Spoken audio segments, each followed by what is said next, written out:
Buenas noches, señor. Buenas noches, muchachos. Otra velada en Sin Concesiones. También va a ser muy duro esta noche. Mientras no desaparezcan los efectos y las causas permanezcan en pie, la obligación de este programa Sin Concesiones es contarles la verdad. Como ustedes sabrán, acá no se le pide dinero absolutamente a nadie. Y Bernie está tocado otra vez más. Yo no tengo la culpa. Los alquilones parece que le están fracasando. Pero le voy a pedir al señor director que vayamos rapidito a nuestros auspiciantes, que es la gente más importante del país. Por favor, vean quiénes son nuestros auspiciantes.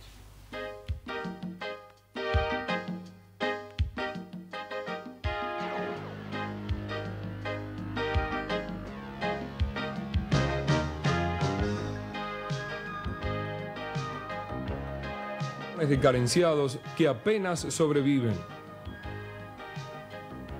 4 millones de hambrientos en un país lleno de alimentos. Las madres que no quieren que sus hijos sean carne de cañón de la droga y el terrorismo. Las muchachas y muchachos que estudian y trabajan y no quieren pensar en irse del país. Estos y otros ciudadanos conforman los 33 millones de argentinos que están decididos a seguir siéndolo, defendiendo una democracia en serio. El mejor capital que tiene el país es el ser humano en libertad y con dignidad. Bueno, es evidente que nos están orinando arriba de la cabeza y encima nos mienten. Nos dicen que está lloviendo. Yo no me voy a ir a comprar paraguas porque sé cómo es la mentira. Nombré a Bernie y tendría que nombrarlo al final como punto final. Pero todo el mundo arremete contra la señora Mirta Legrand, pero el monopolio de los avisos y de la mentira al pueblo argentino durante tantos años no habla del otro escándalo. Y dice así: el diputado Ezequiel Ávila Gallo efectuó una denuncia, pero contra Bernardo Neusta. La propuesta de los productores de Tiempo Nuevo, recuerda a un miembro de su bloque, fue sacarlo en el programa manteniendo en toda la charla un tono favorable a cambio de 5.000 australes, que en esa época equivalían a $5.000. El diputado Ezequiel Ávila Gallo no aceptó. No lo dejen solo a Bernie, aunque sea a cambio de $5.000, acompáñenlo, porque está pobrecito él. Esta noche nosotros vamos a tener a los papás de unos chiquitos que murieron por asfixia, estrangulamiento, ahorcamiento, ahorcados o como sea, murieron, los asesinaron. Y van a estar los papás, provincia de San Luis. Y yo diría que es un caso tan terrible como el de Catamarca. Y hay pequeñas consideraciones que hacer, porque en Catamarca, Ramoncito Sadi, alias el Gallo Negro, no pudo aplastar ni apalear a todo el pueblo que permanentemente manifestó solidaridad y no abandonó a María Soledad Morales, porque una religiosa, Marta Pellioni, se puso a la cabeza de la manifestación y ya eso era un poco difícil. Pero en San Luis pareciera que no ocurre lo mismo y creo que la actitud del cristianismo tiene que ser unitario, el esfuerzo, como tendría que haber sido con la chiquita Jimena, con Nair Mustafa, María Soledad Morales y estos chiquitos también. De eso ya vamos a hablar enseguida. Y tenemos el problema de este escándalo que se ha levantado, donde se acusa a la Argentina, muy subjetivamente, sutilmente, al presidente de los argentinos, en una tapa de una revista, Cambio 16, y me fui hasta allá, a España, a ver a la madre que parió la noticia. Y lo conseguí. Y pude hablar con el canciller, vicecanciller en ejercicio de España, con el embajador argentino en España, y también con el juez, con quien tuve una larga charla, el juez instructor, que dice que está en secreto del sumario. Y esta noche voy a demostrar que no es así. O sea que tenemos una nochecita muy interesante, muy interesante. Y Patti, que lo habíamos invitado, nos llamó y nos dijo, a través de la producción, que no tenía permiso para venir. Señorita, ¿me deja venir a programas y concesiones? No, no tiene permiso. Ay, Patti, Patti. ¿Nos vamos a un corte, señor director?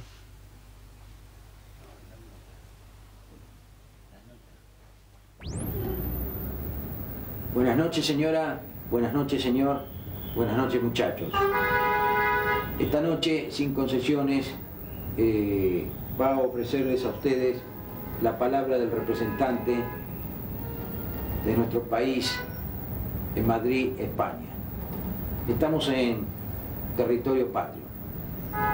Tenemos aquí al señor embajador Francisco Figuerola y vamos a charlar unos breves minutos con él porque el escándalo que se ha armado a raíz de una publicación española que no tiene mucho asidero legal, pero bueno, acá venimos a preguntarle a la gente española, un pueblo amigo y además un gobierno amigo.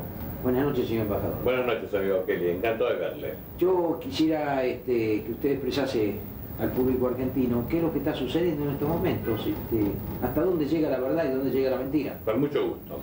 Hemos tenido oportunidad de hablar con muchas personalidades del gobierno español, con el señor presidente de gobierno inclusive, con el señor ministro de Asuntos Exteriores de España, Fernández Ordóñez, hemos hablado con el ministro de Justicia y en una palabra hemos indagado y buscado la verdad de algo que evidentemente tanto a España como nación y a la Argentina también les extraña que ocurra, que son elementos denigratorios de sospechosos en los cuales no sale absolutamente ninguna prueba fidedigna, como el derecho establece que cuando hay alguien que está en una acción, ¿verdad?, contra la ley, debe probarse con presunciones jure de jure y no con simples presunciones, como decimos los abogados, juris tantum, que no permiten leer exactamente por qué ha habido y hay acusaciones.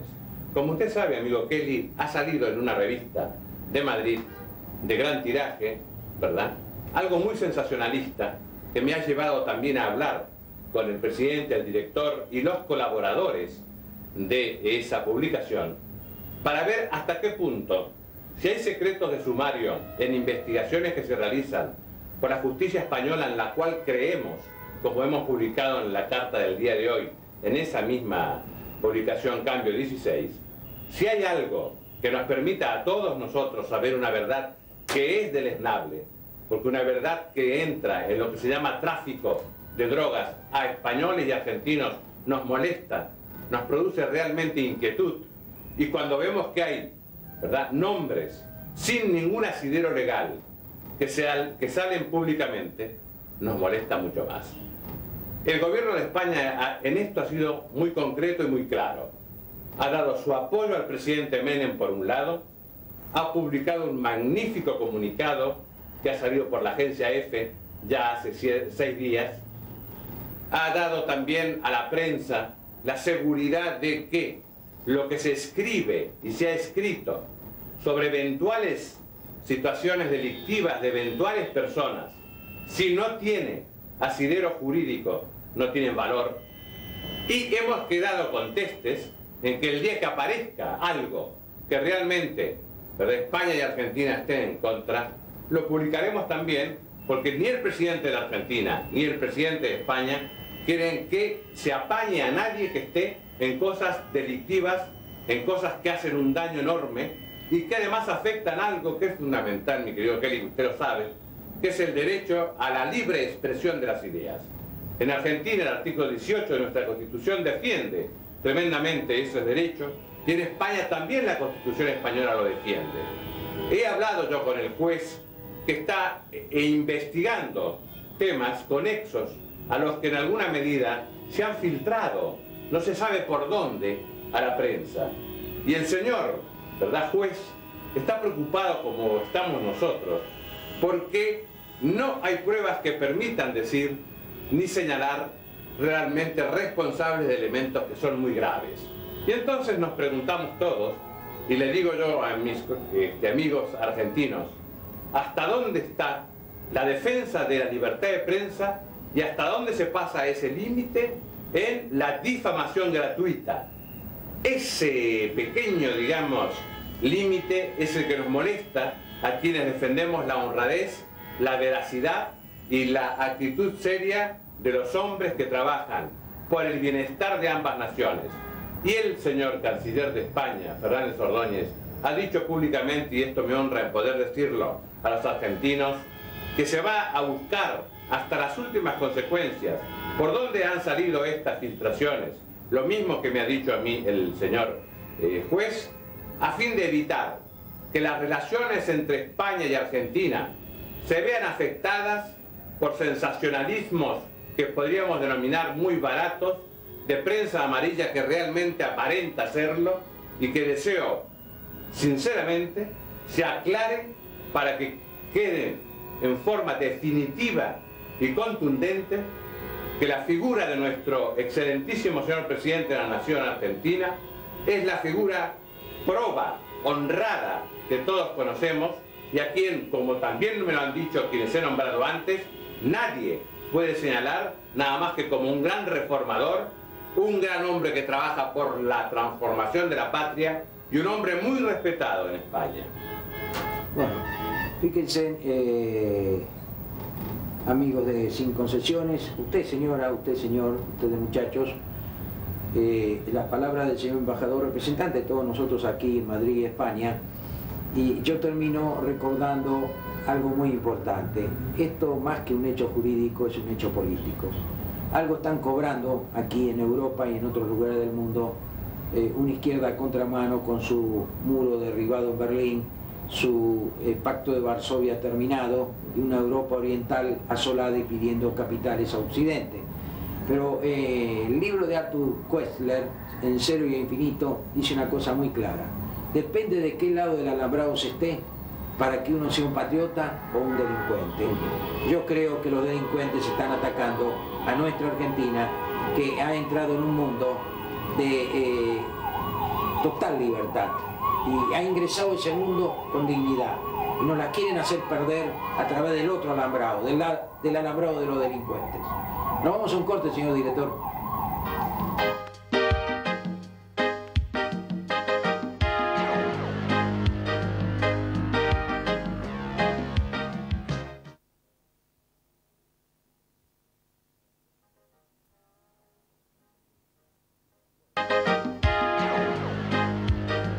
Bueno, ahí tenemos en pantalla 10 años Fernandito y Carlito 11 años. Son 15 meses de investigación en San Luis. Investigación entre comillas, peor que en Catamarca todavía. Y acá están los papás que van a hablar con nosotros y con ustedes. Y van a hacer el mismo reclamo que está haciendo el pueblo de Catamarca, porque se extiende el crimen y su impunidad. Me niego ante el gobierno, me niego ante mí mismo, me niego ante todo el mundo. Porque no es posible que las madres argentinas estén pariendo hijos para que se los asesinen en cualquier lugar y que encima exista la impunidad para los asesinos de las criaturas. Recuerdo que no hay peor reacción que la de un pueblo manso, y esto está ocurriendo lentamente. No se preocupen tanto por ir a pedir el voto del contribuyente que no recibe encima los servicios públicos, ni tan siquiera, como me estaba contando aquí la mamá de uno de los chicos, que un sacerdote, creo que el sacerdote en San Luis se llama Juan Micalici, se negó a bendecir los ataúdes cuando iban al entierro. ¿Es cierto esto, señora? Sí, nosotros velaron los chicos en el colegio donde iban los chicos, y a la hora de que los teníamos que llevar a enterrarlos, pasamos por la iglesia porque está ahí en el barrio y el cura no estaba cerrada la iglesia, así que los chicos se fueron sin bendecirlos. Monseñor Guarachino, hace muy pocas horas, expresó su preocupación por la corrupción. Y es evidente de que, por ejemplo, en el caso de Jimena, la chiquita Jimena, que fue violada y asesinada en un colegio religioso, no tuvo el acompañamiento que correspondía a un colegio religioso o laico o de cualquier religión que fuese. Y ahí estamos con ese problemita en el aire, danzando. Pero María Soledad Morales hubo una religiosa que se puso al frente de las manifestaciones y esto le impidió a Ramoncito Saadi, alias el Gallo Negro, mandar a la Policía Brava, dividida ya en dos pedazos, los buenos y los malos, y se le hace difícil apalear a la monja, ¿no es cierto? Pero en San Luis me encuentro con este caso, que lo conoce todo San Luis. El juez de menores no participa, ya pasaron 4 jueces y 3 jefes de policía. ¿Es así, señora? Sí, es así. Es así. ¿Qué le pasó a los chiquitos? ¿Alguno de ustedes me puede explicar bien? Bueno, yo le cuento del momento que se perdieron. Se perdieron a las 2:15 de la noche aproximadamente. Bajaron a jugar abajo. Estaban con mi sobrinito Carlito. Se fue para la casa de él. A los 10 minutos más o menos viene con un pibe aproximadamente de 13, 14 años. Que hasta el día de hoy no se sabe quién es ese pibe. Está el pibe mío más grande, con un montón de pibes más, y va pasando mi sobrino y lo llama. Le dice que van a buscar fruta. Y él dijo que no, porque iba ese chico adelante de 2, 13 años. 13, 14 años, pero él lo vio de atrás. Entonces se va donde estaba él jugando, y el pibe mío sale corriendo y se va con otro chico. Justo ahí monoró en la esquina, y de ahí no sabemos para qué lado se fueron. Los chicos aparecieron en un campo, tengo entendido, desnudos, y la ropa suelta de un lado y del otro. ¿Es así o no es así? Sí. Los chicos aparecieron en una quinta, o sea, en una acequia, desnudos. Cuando a nosotros lo avisan, a mí que soy el padre, eran como las 3 de la tarde. Y los chicos lo habían encontrado a las 12 del día, 11:30, 12 del día. Y fueron llevados por los bomberos, tengo entendido. Y los bomberos lo habían sacado de la acequia donde estaban. ¿No llamaron al juez? O sea que el juez no hicieron todo ahí nomás rápido, porque yo cuando me avisaron los chicos ya estaban depositados en la morgue del hospital. Y lavados. Y lavados. Tan lavaditos como María Soledad Morales. Y faltaba la ropa también. Y faltaba la ropa. La ropa no se le entregaron nunca, señora. No, yo fui muchas veces al juez a pedir. Fui un día a preguntar qué pasaba con el caso de los chicos, porque nadie los daba explicación. Entonces el juez me dijo, cuando los vio entrar, me dice, ¿no hay otro juez que lo atienda? Y le digo, yo tengo entendido que es usted el que los tiene que atender. Me dijo, no, yo no la voy a atender. Y yo le digo, bueno, si no ha sacado prueba de la ropa, por favor, dígame, si no hay prueba de nada, entréguemela la ropa. Entonces él me dijo, no, dice, la ropa no se la voy a entregar, dice, porque ¿para qué la quiere usted? Entonces yo le contesté, la quiero porque es de mi hijo, y yo quiero verla si es esa la ropa. Y nunca me la hicieron ver a la ropa. ¿Se le hizo autopsia a los chicos? No, en primer momento no. Después de 10 días los sacaron del cementerio y ahí recién le hicieron. O sea, lo enterraron sin autopsia. Sin autopsia. Y después le hicieron la autopsia. Sí. Y le hicieron la autopsia por pedido de nosotros, por un médico recalde de San Luis. Después de que estaban enterrados, los sacamos y le hicieron la autopsia. Pero mientras tanto no se había hecho autopsia. ¿Y qué determinó la muerte en la autopsia? ¿Asfixia, estrangulamiento, ahorcamiento, qué? Muerte por asfixia. Por asfixia. Se asfixiaron solos, con un caramelo seguramente. ¿Y los violaron? No, no hubo violación. De la autopsia no sale la violación. No sale. ¿Ustedes pudieron hablar con el gobernador alguna vez? Sí. Sí. Nosotros lo presentamos al gobernador para pedirle que dejara intervenir la Policía Federal, porque nosotros ya habíamos hecho trámite acá en Buenos Aires, en el Ministerio del Interior. Y él nos dijo que no podía autorizar a la Policía Federal porque estaban a punto de descubrir el caso de los chicos y que dentro de 15 días los iba a dar una respuesta, si los autorizaba o no. El mismo cuentito que hizo Cafiero, por ejemplo, a la mamá de Naim Mostafa. Se venía el plebiscito y le dijo, quédese tranquilo, nosotros vamos a descubrir a los culpables. Por poco la mete en presa la madre. ¿Por qué se formó esta comisión, señor Esteban Cabrera, y no con fines partidistas ni políticos, esta comisión de ayuda a los papás? Precisamente porque habían transcurrido más o menos 9 meses, preocupado como la mayoría de los padres sin ser vecinos, lo que conocían el tema, el expediente calculamos que estaba totalmente en archivo. Le preocupa todo, persona que le interesa vivir bien, de que las cosas no estamos en contra de la impunidad. Entonces formamos una comisión de padres que no tuviéramos una participación en ningún partido político para no convertirnos, ¿cierto?, algo como que quisiéramos llevar agua para su molino.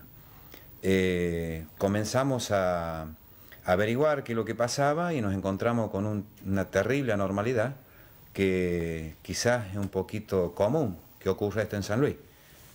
Por ejemplo, en la formación del sumario encontramos donde han cambiado 3 jueces, donde hay, como se lo explicaba una madre, es decir, lo primero que hacen cuando encuentran los cuerpos sin vida es urgente levantarlo, llevarlo, hacerlo levantar por los bomberos sin hacer el estudio del terreno. Levantaron los cuerpos y la gente pasaba como si tal cosa.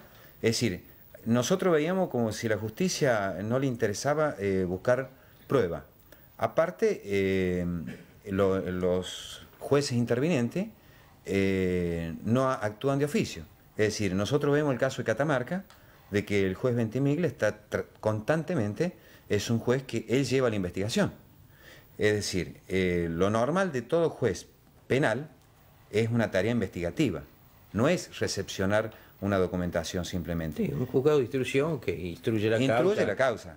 Entonces nos encontramos con que los abogados querellantes que los defiende a esta familia hizo un pedido, ¿no es cierto?, de ciertas pruebas, y él considera de que las pruebas presentadas son suficientes como para probar de que el principal sospechoso tiene que dictarle la prisión preventiva.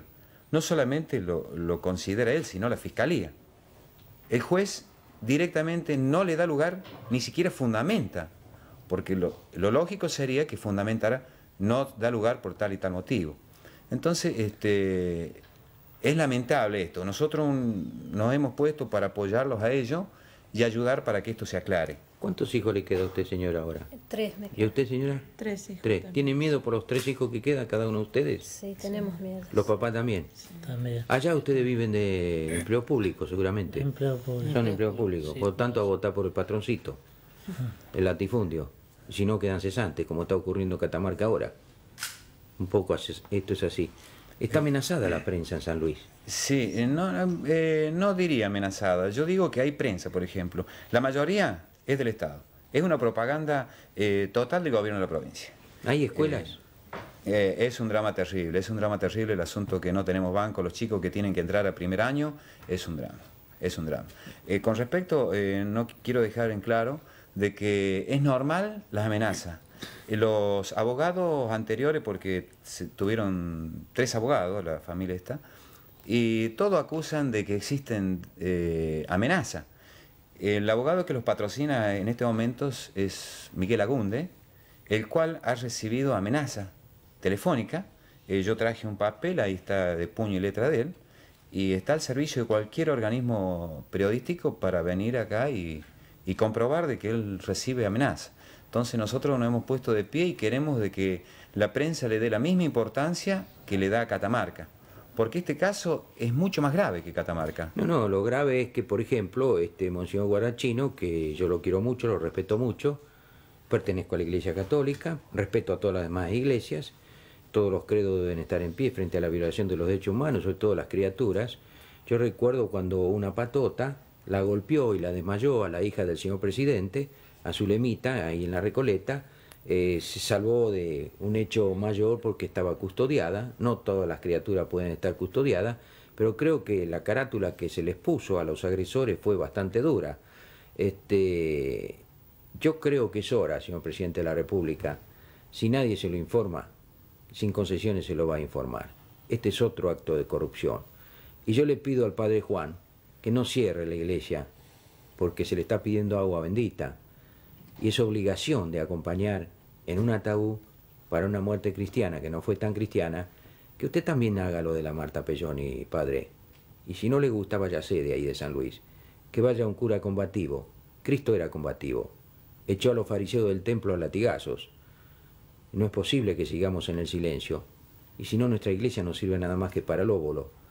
Yo les agradezco esta noche que ustedes hayan estado acá y les puedo asegurar que sin concesiones, tanto en la radio como en la televisión, va a conseguir aliados en la prensa, ¿no? Y los gobernantes van a tener que dar razón de este silencio, porque creo que el juez de menores tampoco actúa. Así es. ¿No hay juez de menores ahí? No. Hay defensor de menores, pero no ha tomado participación en esto. ¿No lo llamó a usted el defensor de menores? Ni tan siquiera le dijo buenos días, buenas tardes, qué pasó, nada. Ningún juez lo ha llamado a los padres. Nunca. Jamás un juez lo llamó a ustedes. Nunca. Señor presidente, ¿cómo es esto? Terrible, ¿eh? Terrible. Fíjense el rostro de cada uno de los papás, de las mamás. Fíjense bien. No hay gente que se le puede decir que vació el país, que robó el país, defraudó. Trabajan como se trabajan en esas provincias, enteramente para que lo roben. Es gente humilde, pero son argentinos y son decentes. Les puedo asegurar mucho más decentes que algunos de los que lo acompañan. Nos vamos a un corte, señor director, y gracias a ustedes por estar esta noche acá. Agradecemos a ustedes por recibirlos. Es su obligación, es obligación. Bernie tendría que recibirlos y los demás. Pero como no tienen $5.000, no lo va a recibir.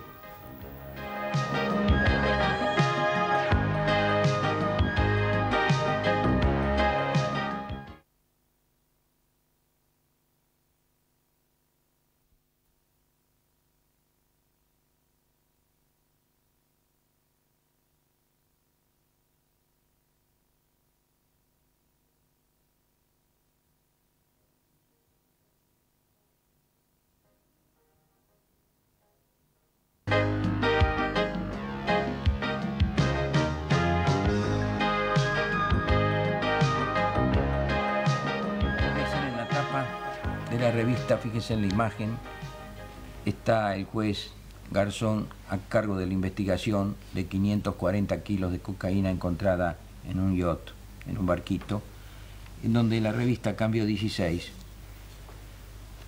en España, cuenta que cachetazo va, cachetazo viene, al final el colombiano, el panameño y el cubano, posiblemente Montevideo, haya contado todo. Yo conozco un poco la técnica de los detenidos del narcotráfico. Si pueden involucrar al Papa, lo involucran. Bastaría ver la película Padrino 3, que se la recomiendo, por sobre todas las cosas a los hombres de mi iglesia. Se saquen la sotana y se vayan al cine. Y vean la película. Vale la pena el envenenamiento de Juan Pablo I, 33 días de Papa, y le llevaron la copita a la noche y caput. Y la iglesia es mía también, me corresponde un ladrillo.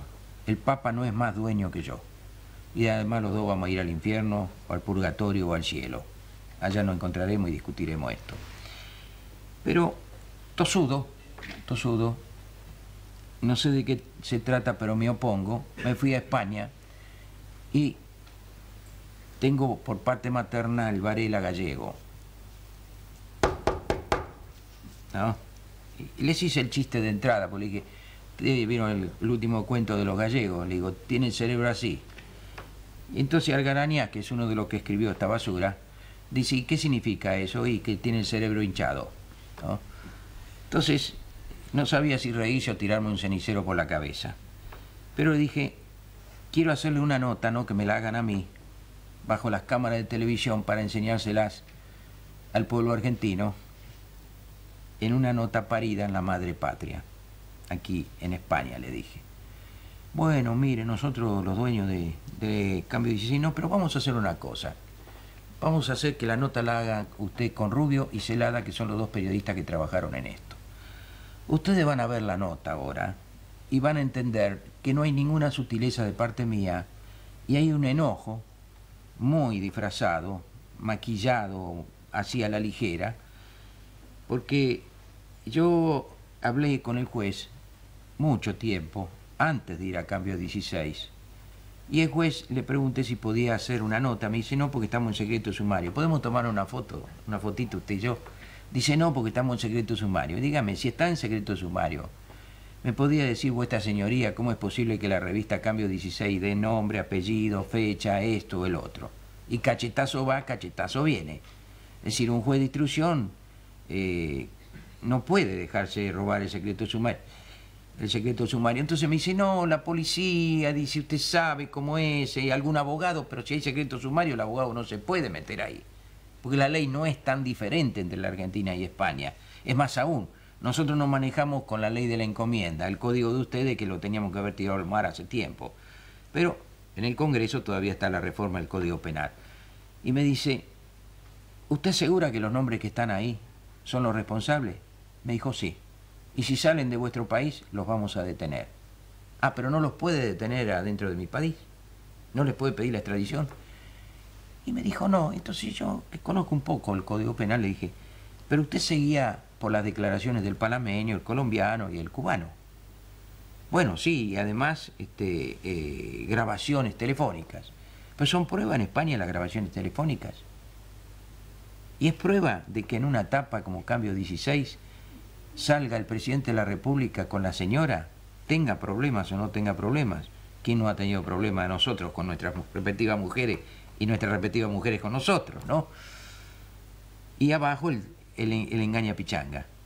Familiares comprometidos en el narcotráfico, etcétera, etcétera. Entonces le dije al juez, imagínense si a mí se me ocurre poner la foto de Felipillo con su esposa y abajo decir, sus familiares comprometidos en el narcotráfico. Terrible.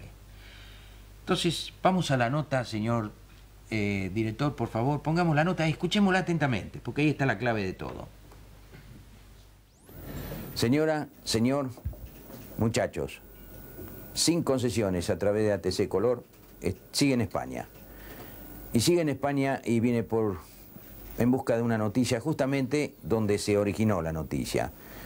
La madre que parió la noticia fue Cambio 16. Ustedes ven la portada, al señor presidente de la República, Carlos Saúl Menem, con la señora Zulema Eyoma y abajo un título donde habla de narcotráfico.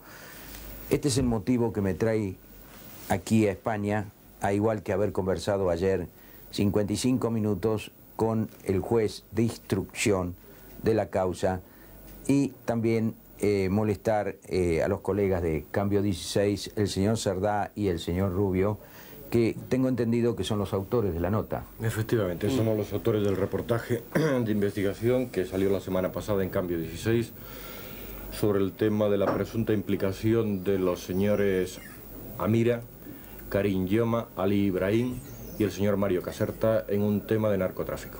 Bien, esto se origina, yo estuve, reitero, 55 minutos con el señor juez de la causa, juez instructor, reitero esto, instructor, Baltasar Garzón, que es un juez como todos los que estamos peleando contra el narcotráfico y el narcoterrorismo, condenado a muerte por la mafia.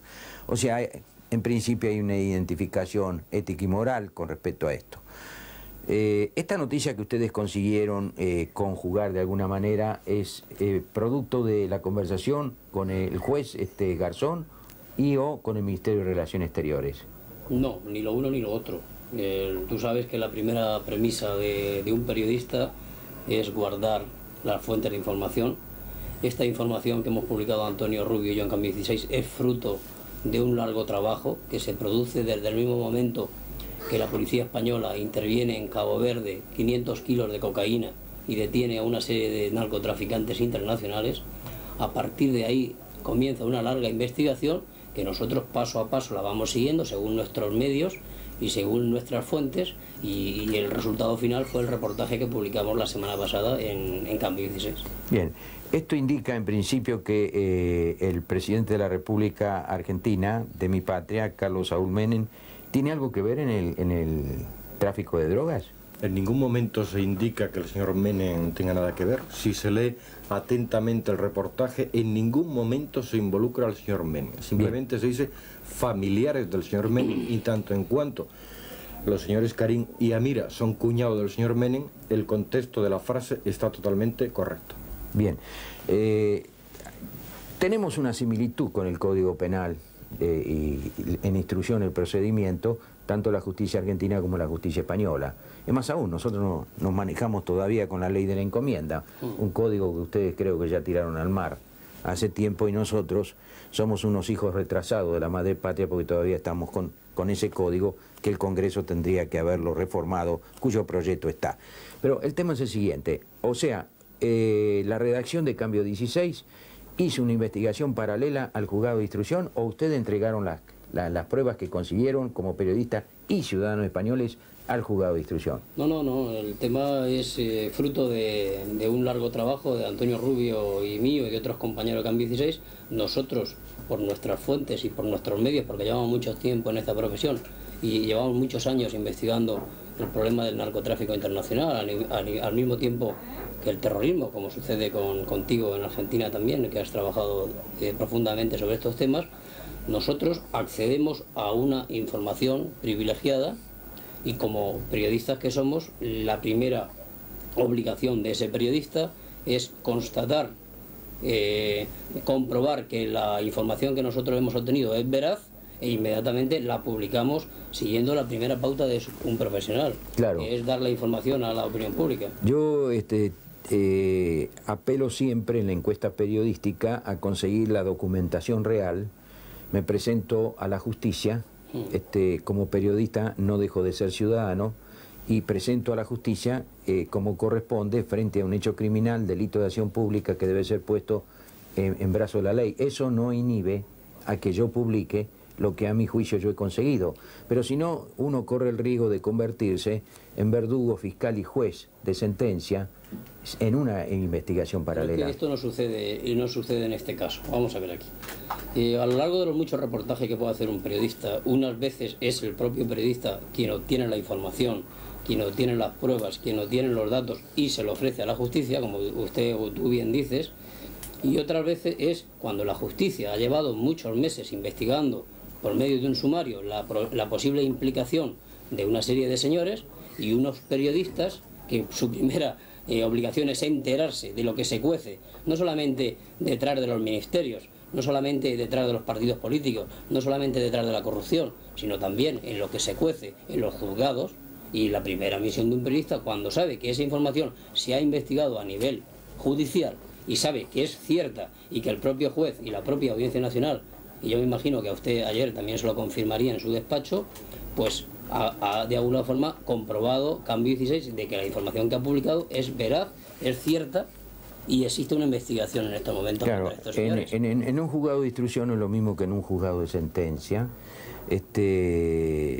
y se sobreentiende que una investigación debe ser llevado, y entonces empieza aquello de la sospecha, el se supondría, habría, podría, versión, etcétera, etcétera, que un juez tiene que llegar hasta las últimas consecuencias para armar en el sumario de instrucción, pasarlo a un juez de sentencia, y recién ahí con las pruebas concretas, pero no de golpe y sopetón, el hecho de que un panameño o un colombiano o un cubano metido hasta los tuétanos por sus antecedentes, etcétera, etcétera, de nombres y nombres y nombres, y de repente puede caerse en esto que se llama que un Karim o una Mira o un Amin Yoma o un Ibrahim o un Mayo Caserta, etcétera, etcétera. Le adelanto que algunos de los que he nombrado no son santos de mi devoción, pero entiendo que yo no puedo ser, reitero, por las declaraciones de testigos comprometidos de alguna manera, uno de ellos sentenciado a muerte, creo, por delator, de nombres de implicados en esto, y entonces surge el desprevenido lector que ya condena a los que están nombrados ahí. El único que los puede condenar es la ley. Y por eso mismo que la ley, si me permite, usted ha hecho de alguna forma un alegato y una cuestión de ley. Es decir, usted plantea si es legal lo que está haciendo el señor juez, el señor Baltasar Garzón. Eso en todo caso tendría que planteárselo a él. Aquí hay dos periodistas que investigan un tema y se enteran de que esa investigación existe. La obligación del periodista es transportarlo a la opinión pública. Si el señor Garzón, como usted plantea en el análisis que acaba de hacer, es correcto lo que está haciendo o no, es cuestión del señor Garzón. no cuestión de dos periodistas. Es que Él instruye, perdón un momento. En España, el juez instruye. Indudablemente después hay un tribunal que sentencia. En el momento mismo que está instruyendo, hay una presunción de culpabilidad. Si no, un juez ni la policía se mete en el tema. Es decir, si cuestionamos la investigación de la policía y la investigación del señor Garzón, creo que realmente no hay nada más que comentar. No, y además, Antonio, estamos en la primera esencia de lo que es la libertad de expresión. No, el artículo 14, el artículo 14, ¿verdad?, de la Constitución argentina, y yo me he tenido que defender con eso. Pero estamos en España, ¿no? No, pero yo creo que la libertad de prensa en todo el mundo tiene más o menos una particularidad. El derecho a emitir opinión sin censura previa. Indudable. De los cuales, si hay un error, se hará culpable frente a un tribunal de la otra parte que se considera agraviada con acusaciones que no reflejan en el fondo de la cuestión la realidad. Es decir, dicho de otra manera, ¿qué defensa tienen a la distancia las personas implicadas si todavía no han sido llamadas a declarar, no son requeridas por tribunales como corresponden, solamente tienen esto que el derecho de Cambio 16 a publicar esto, sabrá las fuentes de dónde la saca?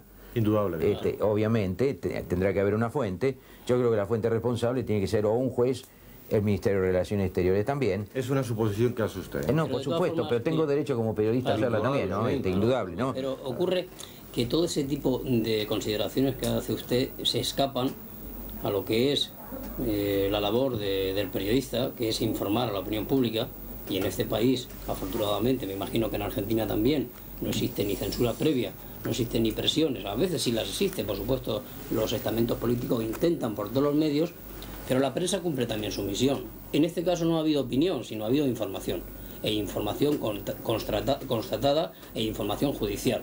O sea, la misión del periodista ha sido obtener una información. Yo me imagino que otros compañeros de España, cuando leyeron el reportaje de Cambio 16, también les hubiera gustado haberlo publicado ellos. No, sí, yo en eso no hay ninguna duda. Yo soy periodista. Soy periodista y conozco esto, pero yo venía en el avión para acá, en Air France, entré en conversaciones con varias personas ahí adentro del avión y hablamos del juez Baltasar Garzón, que me llevé una muy buena impresión como persona. En el sumario de instrucción, después yo sé lo que tengo que hablar ante las cámaras de mi país, de mi pueblo. Indudablemente, yo soy responsable de mi programa.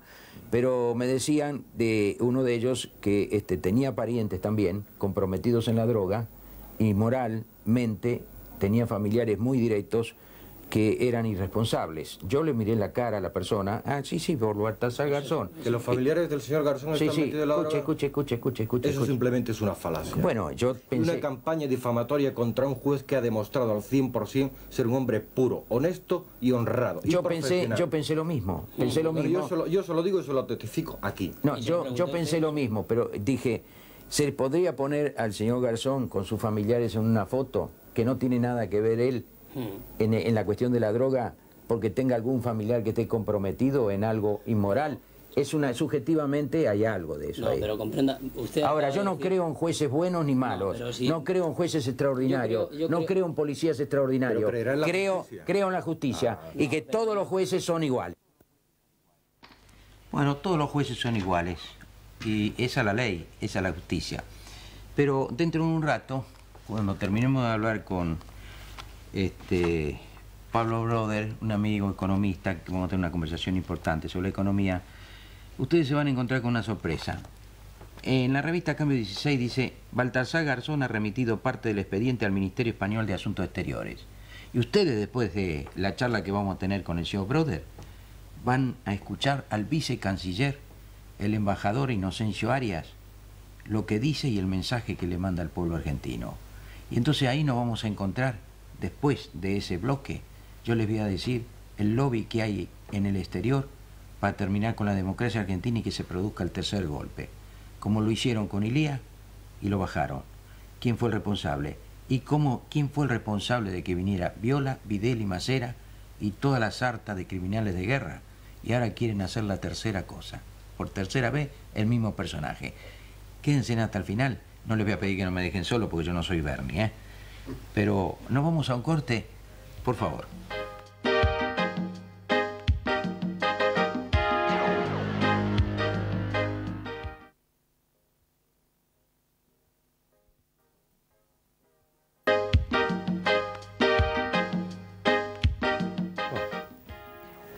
Corrupción, economía.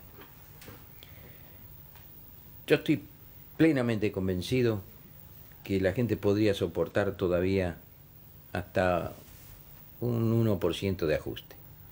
Pero lo que no se banca más es la corrupción y hechos lamentables como estos que acabamos de ver de San Luis o de Catamarca o de Tres Arroyos.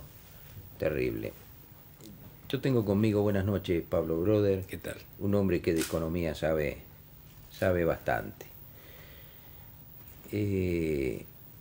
Un nuevo plan de ajuste, el borde de una hiperinflación, en manos de Cavallo. ¿Lo arrastra a Menem definitivamente o todavía tenemos reemplazo en Alemán y Alzogaray que están al acecho?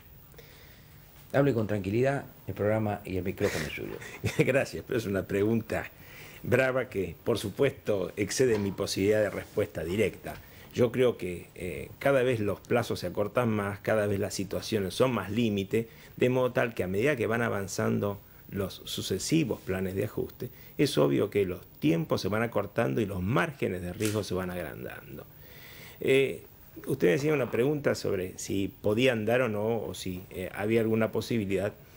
Y de alguna manera yo creo que lo que es importante para un programa que intenta hacer de esclarecimiento es poder analizar muy brevemente cuál es el contexto en el cual está ubicado la Argentina, porque muchas veces uno a lo largo de la lectura de los distintos medios, ya sea revistas o diarios, o contemplando programas radiales y de televisión, escucha muchas noticias sumamente contradictorias. Vamos bien, vamos mal. Y la pregunta a la gente, ¿no? Claro, pero yo diría que acá hay que hacer una especie de separación. Primero separar lo que son las variables que yo llamo de superficie, porque muchas veces decimos vamos bien porque el 30% de inflación nos fuimos a 10 o 12, vamos bien porque el dólar dejó de aumentar un 50% en un mes y este mes, si Dios quiere, va a aumentar un 10%, vamos bien porque la tasa de interés en vez de 40% mensual estaría en 12% y estamos contentos. Y si eso es ir bien en relación a algo que estamos muy mal. Y muchas veces los medios enfocan la situación sobre lo que yo llamo esas variables de superficie que son la consecuencia de, como es decir, la temperatura en enfermo de 39 bajó a 38, el pulso en vez de 160 está en 140, pero yo creo que hay que enfatizar y que, digamos, tengamos todos plena conciencia de cuál es la situación real del enfermo. Y el enfermo, que es la Argentina en este momento, es un país postrado de décadas. Es un país con permanente tendencia al decrecimiento. Hoy Atilio Cadorín en La Nación hace una especie de resumen de los padecimientos argentinos. Un país con una cada vez peor calidad de vida para todos nosotros, mayores tarifas y menos agua, mayores precios por los de ferrocarriles que no tenemos, etc.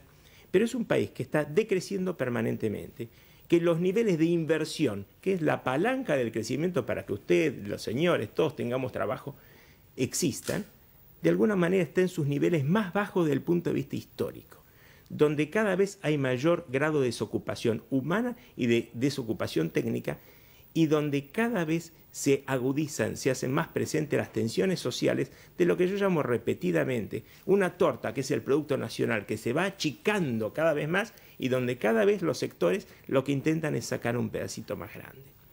Y en este contexto difícil, yo no diría, no quiero ser apocalíptico, pero sí diría que es un tema complicado, de alguna manera se están sucediendo a lo largo de los últimos años lo que se llaman los planes de ajuste. ¿Cuáles son los planes de ajuste? Aquellos que dicen que la raíz de todos los males es la inflación, la temperatura del enfermo, y en cuyo caso se aplica una receta muy conocida, aplicada por décadas en casi todos los casos similares, y a inspiración de los economistas, entre otros del fondo, que se llama el plan de ajuste recesivo. ¿Qué significa? Que hay que comprimir la operación del país, que hay que bajarle la temperatura al enfermo, que hay que bajar la demanda y que con eso se baja la actividad económica. Con eso lo que se pretende, lo que se tiende, es a conseguir una estabilidad de precios. Y se han generado, a lo largo de esta situación dramática por la realidad que atraviesa la Argentina, y sumida en estos permanentes planes de ajuste que son siempre lo mismo. Había una gran devaluación, nuevos impuestos y cada vez una mayor pauperización, las estadísticas lo demuestran, un menor nivel de capacidad adquisitiva. Dentro de esta situación se produce en los últimos años algo que se ha esgrimido para justificar este tipo de planes como la bandera que ya muchos operadores lo toman como una cosa maniquea. ¿Sos privatista o no sos privatista? Yo personalmente soy absolutamente privatista y lo he hablado hace muchos años cuando decían que era entregar la patria, hablar de un proceso privatizador. Claro, ahora, hacéteme una cosa. La mejor moneda es el salario. Sí, señor. Y si no hay una reactivación de por lo menos la pequeña y mediana industria, se terminan los ajustes y se termina con el país con los ajustes. Asfixiar el cuerpo de la Argentina, agarrarlo bien del cuello hasta que se muera. Y ese es otro de las grandes falacias que está metido el país. Mire usted, hay 3 falacias importantes. Ese debate maniqueo de si uno es privatista o no es privatista, y realmente hay que privatizar todo lo que se pueda privatizar, pero de la mejor manera, prolijamente y atendiendo al real interés del país. No con Pescarmona, ¿no? De nuevo, ¿no? Yo no hago nombre. No, yo lo doy, ¿no? El segundo aspecto, que era una especie de falacia o disyuntiva, era como tenemos que reducir la actividad del país interna, tenemos que producir para el mercado externo. Y esa es otra falacia. Mercado interno y mercado externo son 2 brazos de una misma pinza, porque para la actividad económica empresaria privada no puede existir el uno sin el otro por la volubilidad de los precios internacionales, por la volubilidad de los compradores, por un sinnúmero de razones que obligan a que ambos mercados interactúen y que no puede ser como el caso de las factorías de los tigres del sudeste asiático, que de alguna manera sí trabajaron para el mercado externo, pero era otro mecanismo. Y el tercer y último factor fundamental es al que usted se refiere. Se quiere pretender crear la conciencia hace muchos años que para tener crecimiento hay que tener estabilidad. Y siguiendo un poco lo que usted señalaba muchas veces, los planes de estabilidad a través del crecimiento o achicando el país es como esos novios que juntaban plata para comprar el juego de mueble y que 2 meses antes que pudieran comprarlo, ¡pum!, le venía un golpe y perdían todos sus ahorros. Así le está pasando al argentino con estos planes de ajuste recesivo. Es una falacia desde el punto de vista técnico para un país subdesarrollado como el nuestro, pretender buscar la estabilidad comprimiendo el país. Y no puede llegar por 2 razones, muy brevemente. Porque el gasto público, por muchos esfuerzos que se haga, tiene una muy dura posibilidad hacia la baja, por los condicionantes no solo económicos, sino sociales. ¿Dónde va a poner 200 o 300.000 personas que tienen que salir a la administración pública en un país con 3 millones de desocupados? Correcto, brother. Yo le agradezco la participación suya esta noche en Sin Concesiones. Vamos a seguir convocándolo. Queremos que los economistas hablen también, no solamente las víctimas de chicos asesinados y otras cosas más. Y nos vamos a un corte, señor director. Le agradezco, señor brother, esta noche. Agradecido soy yo. Un gusto.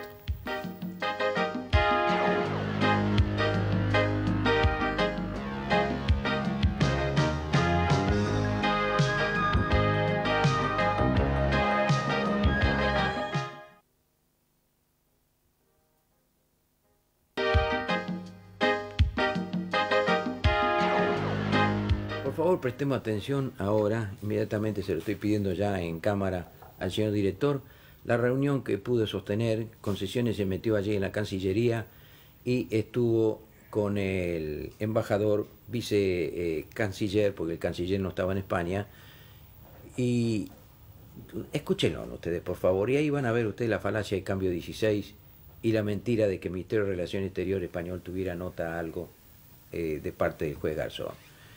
Fíjense ahí, bueno, el hombre está padeciendo. Les va a llamar la atención a los televidentes de Sin Concesiones en la pantalla gigante de ATC. Estoy aquí en la Cancillería de España, la madre patria, con el vicecanciller Inocencio Arias, quien me ha recibido como corresponde, con el cariño y el afecto que tenemos entre españoles y argentinos.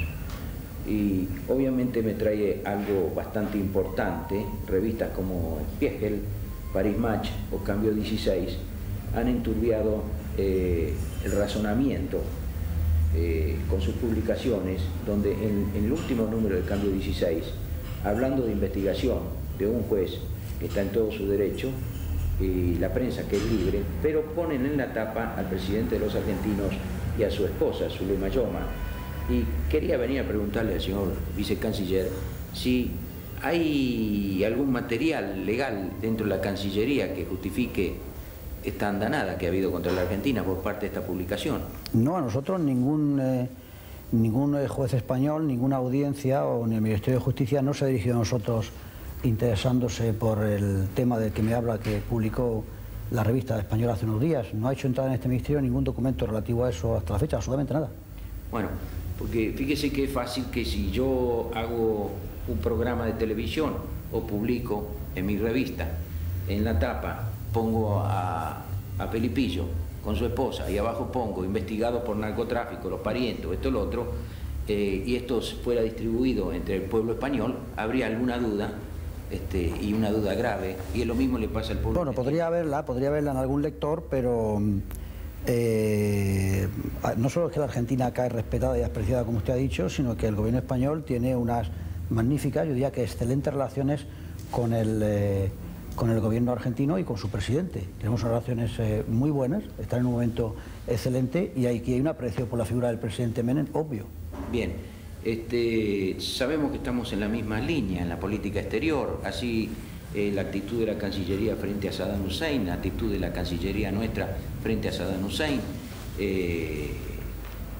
pero hay un lobby en España y también en Europa que está trabajando solapadamente para acusar a nuestros respectivos gobernantes, y mancharlos o con el narcotráfico, tráfico de armas o esto o lo otro.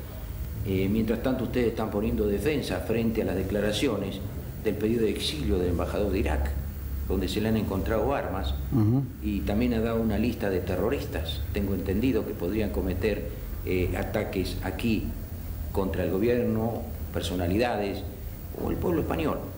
Y lo mismo sucede allá. Ya, bueno, yo ignoro si hay un lobby o no lo hay, pero sí le puedo decir que si lo hubiese, no va a enturbiar el hecho que le acabo de decir antes. Las relaciones son muy buenas, el gobierno español quiere seguir que estas relaciones sigan siendo excelentes como lo son, con el gobierno argentino, con su presidente, y no creo que haya ninguna posibilidad de enturbiarlas porque haya un lobby que se dedicase a esto. Lobby que por otra parte yo lo ignoro, pero es que el sentimiento que hay en este ministerio, en este gobierno, es que las relaciones con Argentina son magníficas y que deben continuar siendo magníficas. Es lo que queremos todos. El doctor Bordoni acaba de hacer declaraciones de la hermandad entre el pueblo argentino y el pueblo español. Usted tiene conocimiento, por supuesto, de todo eso. ¿Usted cree que podría ampliarse eso en los próximos días?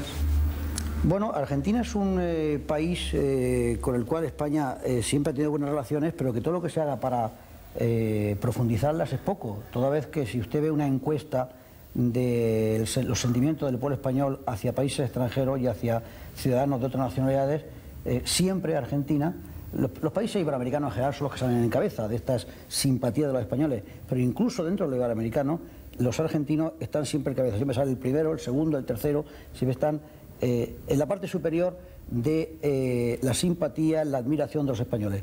Por lo tanto, si tenemos ese terreno abonado y una voluntad obvia y fuerte del gobierno de acá, y pienso que del gobierno de allá, de que las relaciones se profundicen y se ensanchen, pues creo que todo lo que hagamos los que tenemos algo que ver con la política exterior es poco para satisfacer esos deseos de los ciudadanos de los dos países. Y de luego, la voluntad del gobierno español es que así sea, es profundizarla, las relaciones, los contactos, y en definitiva el entendimiento y la sintonía con el gobierno argentino. Bueno, ustedes han sentido al hombre responsable en este momento acá en la Cancillería, y esto es importantísimo para nosotros los argentinos, para no dejarnos embaucar con revistas que son sospechosas de estar a favor de la desestabilización democrática en nuestros respectivos países. Yo le agradezco, señor vicecanciller, esta entrevista en nombre del pueblo argentino, y es una necesidad que tenemos los argentinos de haberlo escuchado a usted en estos momentos. Vamos a seguir protegiendo la hermandad que hay entre nuestros pueblos, y vamos a seguir combatiendo el narcotráfico, pero pegándole a quien corresponda y no utilizando la lucha contra el narcotráfico con fines políticos, porque es bastante deslenable esto. A mí me asombra la actividad de un juez con quien yo estuve conversando con él, y hay un secreto del sumario, pero resulta que el secreto está en bocas de todo el mundo, es decir, se saben apellidos, nombres, testigos que han sido golpeados, como los colombianos, los panameños, el cubano. Entonces todo eso está viciado de nulidad, puro derecho. Tal vez no sea de incumbencia de esta Cancillería, pero sí del Palacio de Justicia. Hombre, el Poder Judicial en España, como en Argentina, es totalmente independiente, y yo creo que el juez que está llevando el asunto es un juez que ha probado a lo largo de su carrera ser una persona de una probidad demostrada, y como es lógico, el Ejecutivo no puede interferir en lo que hace el Poder Judicial, y en Argentina sé perfectamente que ocurre igual. Pero es que además, como le digo, es que hasta el momento nosotros, en este ministerio al menos, no tenemos la menor constancia de que nos hayan dirigido un escrito interesándose por el caso o pidiéndome que hagamos cualquier cosa con las autoridades argentinas. Fíjese que yo he estado en Cambio 16 hoy en la redacción, he hablado con los dos periodistas que hicieron la nota y los dos negaron terminantemente que el hecho de que en la tapa estuviera el presidente de los argentinos fuera una acusación subjetiva, lo negaron terminantemente. De todas maneras queda flotando la duda. La mujer del César no solamente tiene que serlo, sino parecerlo. Eso es cierto, y no nos agrada que evidentemente algún lector desprevenido pueda llegar a conclusiones que no corresponden.